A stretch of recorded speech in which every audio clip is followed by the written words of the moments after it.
Rádio Piauí. No dia do acidente de Brumadinho, eu estava na sala de crise, porque eu sou o responsável pelo Centro de Operações Aéreas, e a gente estava na sala de crise já preparando para enviar a primeira equipe de resposta para Brumadinho. Certo. Esse é o Zé Olímpio Augusto Morelli, um agente do IBAMA. Essa cena que ele está contando aconteceu em janeiro de 2019. Foi logo depois do rompimento de uma barragem da Vale em Brumadinho, uma tragédia que matou pelo menos 270 pessoas. Aquela coisa toda, eu fui chamado no gabinete da presidência. Conversei com o chefe de gabinete. E numa demonstração até de amizade, que era na verdade eu estava avisando para eu não ser pego de surpresa, pelo que vinha tinha uma demanda que tinha vindo para o presidente do IBAMA da minha demissão. E aí, nesse contexto, ele me falou isso: olha, você vai ser exonerado, você foi pedido a sua cabeça aqui pelo ministro do Meio Ambiente.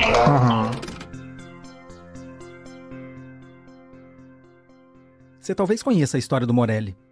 Ele é o fiscal que pegou o Bolsonaro pescando numa área protegida em Angra dos Reis, no litoral do Rio. Isso foi em 2012, quando o Bolsonaro ainda era deputado federal pelo PP. Esse episódio ajudou a estimular uma certa implicância que o Bolsonaro parecia ter com a ideia de proteger o meio ambiente. Um ano depois da multa, ele tentou passar um projeto de lei que desarmava os fiscais do IBAMA. Imagina, logo o Bolsonaro, que está fazendo tudo que pode para armar a população. A saída do Morelli do cargo de coordenação que ele tinha foi das primeiras medidas da vingança de Bolsonaro contra o IBAMA. Morelli foi exonerado em março, 2 meses depois daquela conversa dele com o chefe de gabinete. Eu falei com o Morelli nesse dia. Liguei para ele da redação e nem pensava usar o áudio num podcast. Então não leva a mal a qualidade do som. A matéria saiu naquele dia mesmo, e o título era a frase que resumia o espanto do Morelli. Na verdade, eu estou sendo punido por ter feito a minha obrigação. Eu estou sendo punido por ter feito a minha obrigação.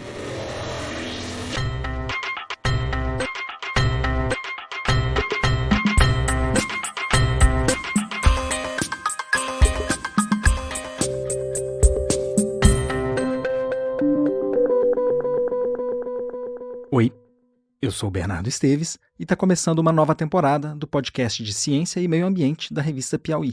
A Terra é redonda mesmo. É sempre bom reforçar. Foi muito estressante cobrir o governo Bolsonaro nessa área. Desde a campanha, ele deixou claro que ia agir para afrouxar a proteção ao meio ambiente. Tanto que ele ameaçou acabar com o Ministério do Meio Ambiente e transformar a pasta numa secretaria do Ministério da Agricultura. No fim das contas, o ministério sobreviveu, pelo menos no papel. Na prática, as ações do Bolsonaro acabaram paralisando boa parte das funções dessa pasta. Se alguém tinha dúvida do que estava acontecendo, era só ouvir o que o presidente tinha dito 10 dias antes da demissão do Morelli, durante um jantar em Washington. O Brasil não é um terreno aberto onde nós pretendemos construir coisas para o nosso povo. Nós temos que desconstruir muita coisa, desfazer muita coisa, para depois não começarmos a fazer. Logo no primeiro semestre de 2019, eu escrevi uma matéria para Piauí sobre a política ambiental do governo Bolsonaro.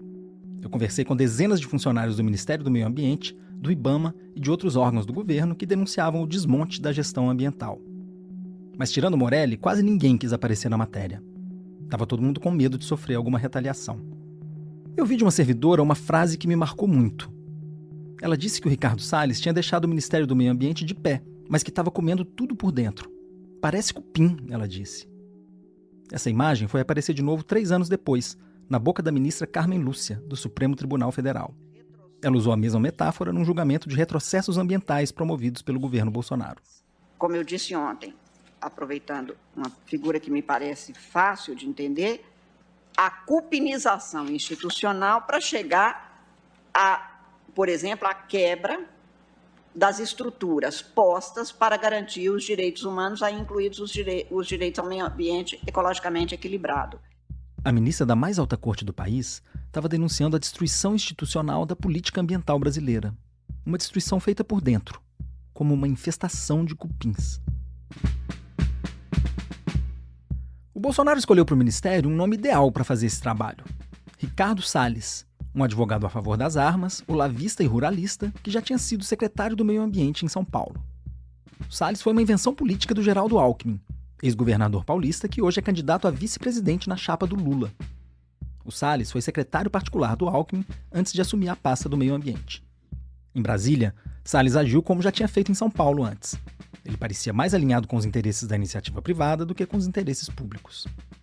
Se não estava claro qual era a sua missão, ele explicou bem desenhadinho naquela famosa reunião ministerial do começo da pandemia. Você já deve ter ouvido esse áudio, que não era para ser divulgado e acabou vindo a público na época por determinação da Justiça. Mas eu acho didático tocar ele de novo no começo desse episódio. Então, para isso precisa ter um esforço nosso aqui, enquanto estamos nesse momento de tranquilidade no aspecto de cobertura de imprensa, porque só fala de Covid, e ir passando a boiada, e mudando todo o regramento, e simplificando normas, de IFAM, de Ministério da Agricultura, de Ministério do Meio Ambiente, de Ministério disso, de Ministério daquilo. Agora é a hora de unir esforços para dar de baseada a simplificação de regulatório que nós precisamos, em todos os aspectos. Não precisamos de Congresso, porque coisa que precisa de Congresso também, nesse fuzuê que está aí, não vamos conseguir aprovar. Agora tem um monte de coisa que é só parecer, caneta. Parecer, caneta. Sem parecer também não tem caneta, porque dar canetada sem parecer é cana. Então, isso aí vale muito a pena. A gente tem um espaço enorme para fazer.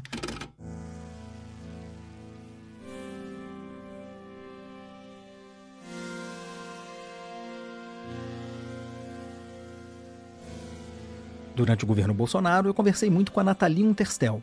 Ela está por trás da Política por Inteiro, uma iniciativa que faz o monitoramento da boiada. Você talvez se lembre dela da primeira temporada do Terra. Ela participou do episódio 3. A Nathalie é presidente do Instituto Talanoa, uma organização dedicada à política climática no Brasil, que está produzindo essa segunda temporada em parceria com a Piauí. O áudio do Salles, para quem, como nós, estava monitorando todos os atos de todas as áreas do governo Bolsonaro desde 1º de janeiro de 2019, ele soou uma confissão. Porque a gente vinha, desde, enfim, o início desse governo, aliás, antes disso, a gente tinha estudado muito o que tinha acontecido nos Estados Unidos com o Trump, que entrou também com uma proposta super de desregulação, né, da área ambiental. E a gente, sabendo que o guru político do Trump era o mesmo guru do Bolsonaro, o Steve Bannon, a gente esperava a mesma coisa. Então, a gente sabia que destruir o aparato, né, as políticas ambientais, era super central nesse modelo de governo deles. E a gente já vinha captando. Então, em 2019, a gente viu poucos atos, mas eles tinham um efeito muito amplo, eles tinham um efeito de atacado, né? Mas, quando a pandemia começou, em março de 2020, a gente começou a perceber uma dinâmica totalmente diferente, que eram muitos atos, eram muitas coisas, como se estivessem tentando, enfim, fazer uma sobrecarga sistêmica, né? Uhum. E quando o Salles faz essa derradeira fala e diz parecer caneta para não dar cana, ele revela o método, né? Que era exatamente isso, era reinterpretar a Constituição e reinterpretar as leis que passaram pelo Congresso sem falar com ninguém, sem combinar nem com os parlamentares. Então, também percebi naquele momento que, peraí, ele vai tentar, mas não é certeza que ele vai conseguir, porque vai ter muita resistência, como teve. Uhum. Então, a gente começou a acompanhar, a gente já estava acompanhando o governo, mas também a reação, né? Uhum. E eu acho que isso foi o lado bom da história dessa revelação, dessa confissão que ele fez. Uhum.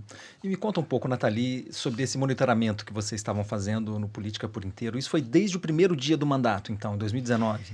Só que era à mão, né? Era uma planilha, que era assim, o que a gente detecta no Diário Oficial da União. E depois a gente percebeu que era um volume de dados tão grande. De janeiro de 2019 para cá, foram mais de 140 mil atos que passaram na nossa mão, que obviamente a gente precisava contar com inteligência artificial. Então, a gente estruturou essa abordagem, né, para poder dar conta do volume de dados. E, claro, não era só dizer que havia alguma coisa, mas ter capacidade também de separar o que era ruído do que era sinal. Mas a gente falou, peraí, calma, a gente tem que se ater àquilo que é de fato né, impactante, aquilo que precisa de uma reação. Se a gente for reagir a absolutamente 140 mil atos, a gente não vai sobreviver a essa maratona, né? Então a gente começou a fazer esse trabalho também de capturar sinal, avaliar o que tinha de fato algum sinal político relevante. E aí que a gente começou a ver o que era boiada para valer. Nessa segunda temporada do Terra, a gente vai olhar para as ameaças ao meio ambiente e para os desafios que o Brasil já está enfrentando nesse mundo mais quente. Mas vamos olhar principalmente para como a gente pode sair dessa encrenca. Não é por acaso que a gente está lançando o programa antes das eleições. A gente quer discutir propostas e políticas públicas para lidar com esses desafios. Sempre de olho no que a ciência está dizendo, para poder ter um voto baseado em evidência. E eu quero ter essa conversa com a Nathalie Unterstell, que entende de política ambiental e de crise climática como ninguém. A Nathalie vai ser nossa convidada permanente e vai nos acompanhar nos 8 episódios dessa temporada. Nathalie, por que é importante a gente estar de olho no clima e no meio ambiente na hora de votar em outubro?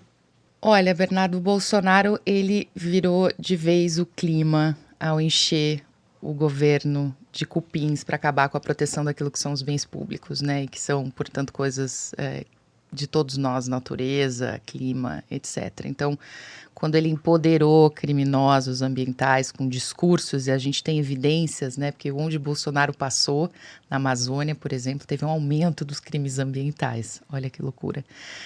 Ele fez com que desmatar, com que grilar, com que garimpar deixassem de ser atividades marginais. De repente, isso se tornou aceito em várias localidades do país e motivo de orgulho para os bolsonaristas. Então, é dessa guerra que a gente está falando aqui. E o que a gente está vendo nessa pré-eleição é inédito, absolutamente inédito, né? Antes, esses assuntos eram um assunto de uma determinada candidata. Era uma porta-bandeira, né, que a gente tinha, Marina Silva. Os outros poucos se metiam a discutir essa história. O que a gente está vendo nessa campanha é que todos os candidatos estão sendo obrigados pela sociedade a se posicionar sobre esse assunto. Inclusive Bolsonaro, e a falar de desmatamento zero, e a se posicionar sobre direitos indígenas, né? Então, essa não é uma eleição qualquer, ela vai definir o nosso destino democrático e também ecológico. E eu acho que vai ser um prazer enorme atravessar esse período aqui com você e com os ouvintes do Terra, porque vai ter muita coisa para a gente conversar e decupar nesse período. Estou ansioso para a gente continuar essa conversa, Nathalie. Ainda sobre meio ambiente, florestas, clima e eleições, as pesquisas mostram de maneira consistente que o brasileiro tem preocupação com o meio ambiente, né? Mas assim, até aqui essa preocupação não se traduziu em votos, né? Vide a votação expressiva que Bolsonaro teve em 2018. Você acha que agora a balança vai pesar um pouco mais? Eu acho que a Amazônia deixou de ser aquele lugar lá distante, sobre o qual as pessoas do Sul, Sudeste, Nordeste não se preocupam, para estar no coração de todo mundo. E, ao mesmo tempo, eu acho que se a Amazônia não dá voto, nessa eleição ela vai tirar. Nesse primeiro episódio, a gente quer olhar para o trabalho de desmonte institucional nos órgãos ambientais nos últimos anos e para o trabalho que vai ser preciso para reconstruir essas instituições. O estrago é bem grande, eu acho que você vai muito mais rapidamente destruindo do que, quer dizer, o tempo que nós vamos demorar para reconstruir provavelmente é maior do que o tempo que eles levaram para destruir, né? Eu considero que o governo Bolsonaro arrasou com 40 anos de política ambiental. Essa é a Sueli Araújo, que hoje é especialista sênior em políticas públicas do Observatório do Clima, que é uma rede que reúne dezenas de ONGs da área ambiental. A gente fica muito no IBAMA e no Instituto Chico Mendes, que são as duas agências com funções mais operativas, né?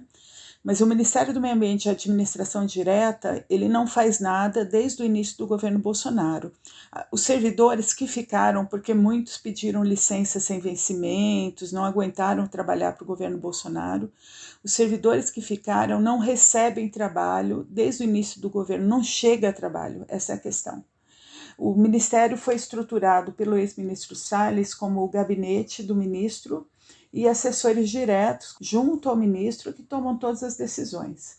E a estrutura mesmo de funcionamento dos programas está paralisada desde o início. Tem diversos programas que permanecem com a opção pelo não fazer de 2019 até agora. A Sueli conhece a gestão pública por dentro. Ela foi presidente do IBAMA no governo Temer e pediu exoneração no começo do governo Bolsonaro.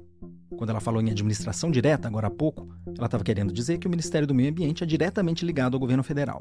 Já o IBAMA e o ICMBio são autarquias vinculadas a esse ministério.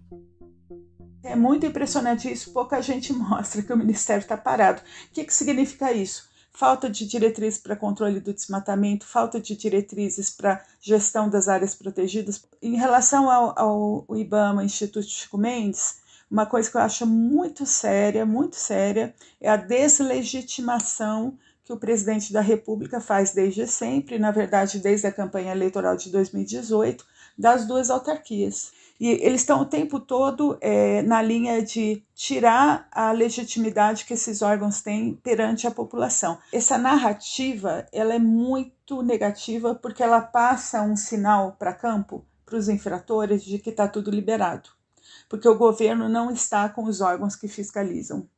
Então, essa narrativa, para mim, ela impulsiona crimes ambientais e é uma das grandes culpadas pela explosão dos garimpos irregulares, pela explosão do desmatamento, pela sensação de ausência de Estado que você tem na Amazônia toda.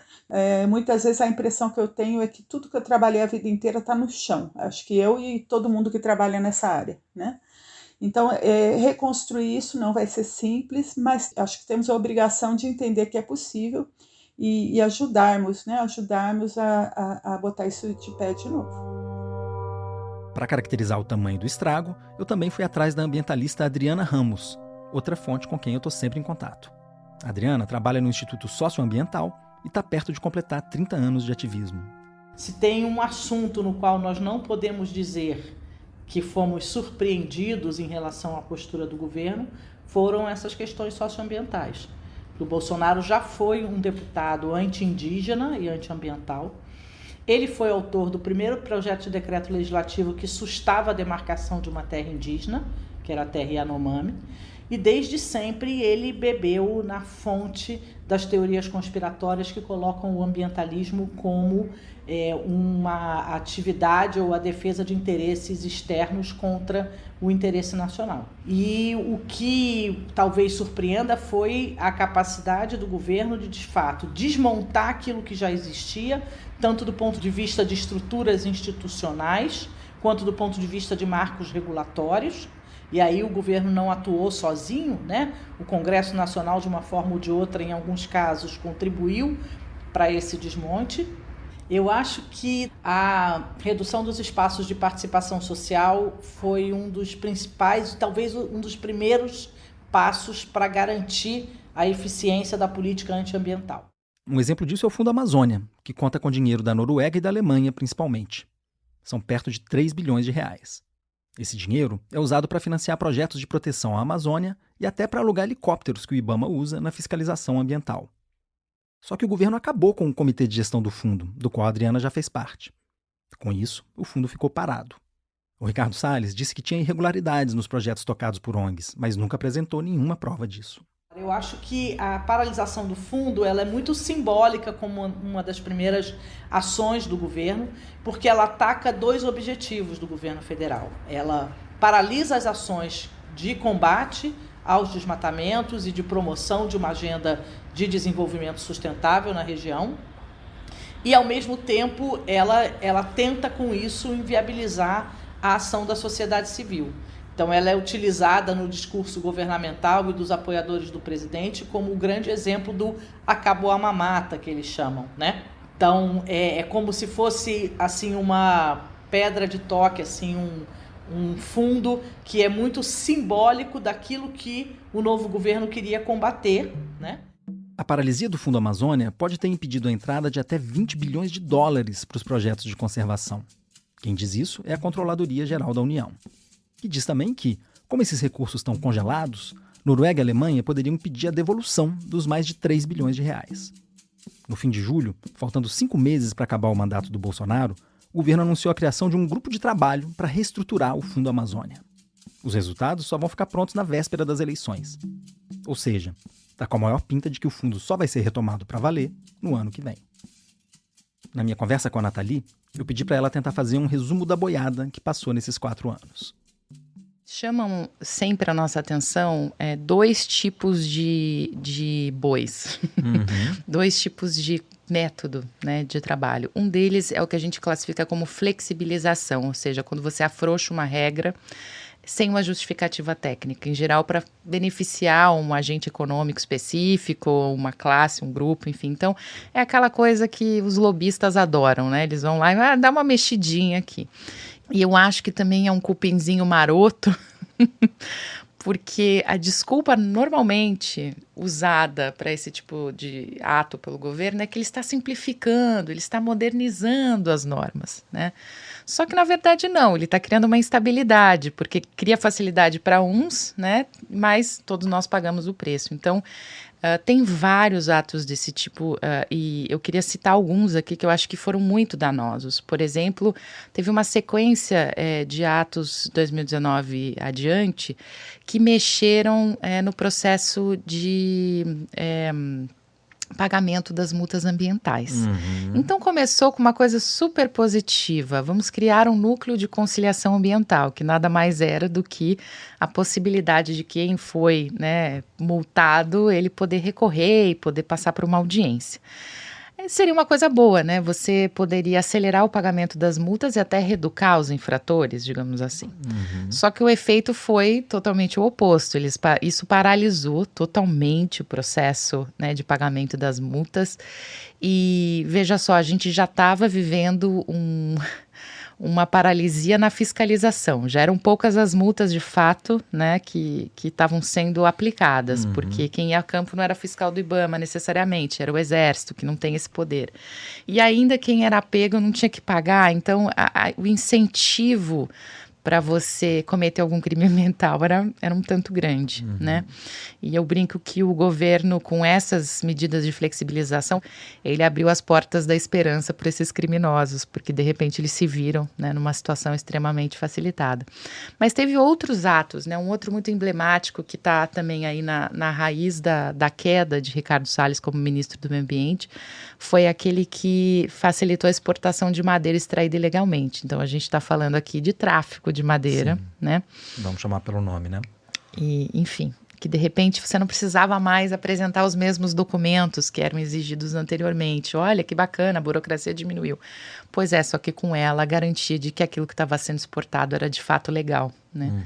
E teve flexibilizações em várias outras pastas. A gente viu, por exemplo, a Agência Nacional do Petróleo, ligada ao Ministério de Minas e Energia, ela ignorar pareceres técnicos da área ambiental no processo de determinar áreas que podem ser exploradas em alto mar. Então, por exemplo, áreas supersensíveis como próximas ao arquipélago de Abrolhos, né, próximos a Fernando de Noronha, a Foz do Amazonas. E, olha, só não aconteceu de fato a exploração ainda, porque nenhum empreendedor teve coragem de tomar esse risco, mas a facilidade está dada, né? Sim. A Nathalie falou também de outras boiadas perigosas para o meio ambiente, que a gente vai explorar com calma durante essa temporada. Mas eu queria falar das consequências do relaxamento da fiscalização ambiental. O número de multas ambientais aplicadas no governo Bolsonaro caiu 37% em relação ao governo anterior, de acordo com o Observatório do Clima. E no primeiro semestre desse ano, o IBAMA só gastou 1/5 do orçamento que tinha para ações de fiscalização. E adivinha qual foi o efeito disso? Uma explosão do desmatamento no governo Bolsonaro. Não chega a ser uma surpresa, né? Pelos cálculos do MAP Biomas, a Amazônia perdeu 18 árvores por segundo no ano passado. Isso significa quase 65 mil árvores derrubadas no tempo de duração desse episódio. A taxa de desmatamento na Amazônia foi de 13 mil quilômetros quadrados, o maior índice dos últimos 14 anos. E esse ano a gente deve bater o recorde de novo. O desmatamento acumulado no primeiro semestre é o pior da série histórica. Bolsonaro está caminhando para terminar o mandato com uma taxa de desmatamento quase 2 vezes maior do que ele pegou quando chegou.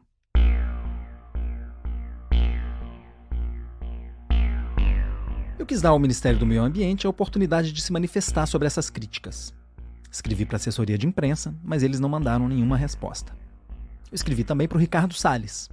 Pelo WhatsApp, ele disse que não houve desmonte nenhum no Ministério.